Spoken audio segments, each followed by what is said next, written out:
Adam Hancock is following developments for us from Singapore. Adam, what are the clearest indications that some of this strict zero COVID policy is being relaxed? What have we seen?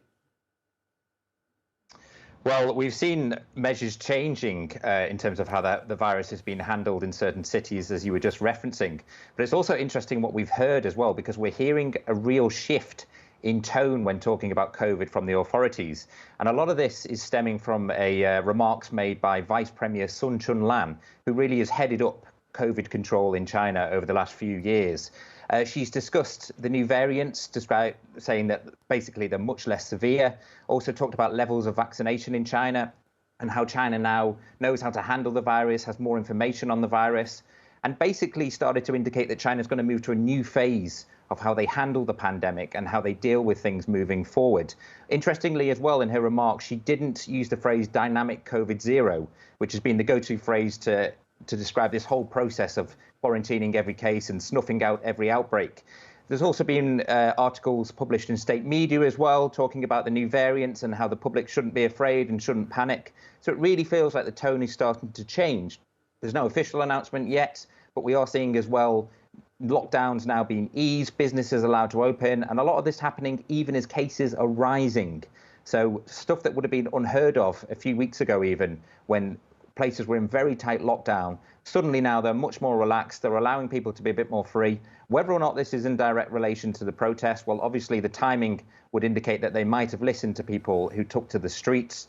But it certainly feels like a change is coming. And also this huge drive now to ensure that elderly people are getting vaccinated does appear to indicate that some form of reopening might be on the way. Yeah, Adam, I was going to ask you exactly that, whether it may be a direct response to those protests that we saw were started on Friday. What do we know about the Chinese authorities continuing to chase people who may have been part of those protests in terms of examining their social media profiles, about trying to track them down? And whether they're going to be punished or spoken to sternly, we don't know. But are people still worried about the fallout from their having been part of the protests?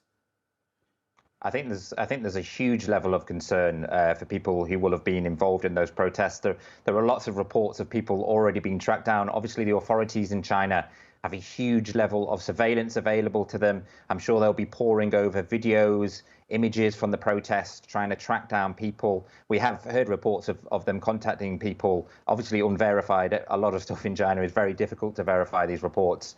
But I think there are going to be concerns, and it's all part of a huge crackdown. There was a statement released by the authorities saying that they were going to clamp down on people who they described as hostile forces. The government, remember, they haven't really spoken out over these protests. They haven't referred to them. They haven't discussed them in public. This is about the furthest they've gone when they've described these hostile forces.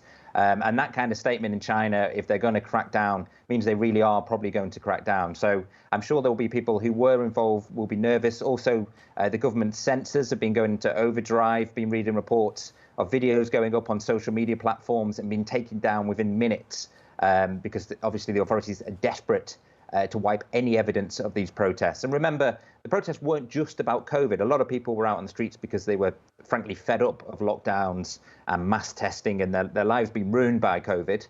But as well, a lot of people were protesting about President Xi and the amount of power and authority that he has.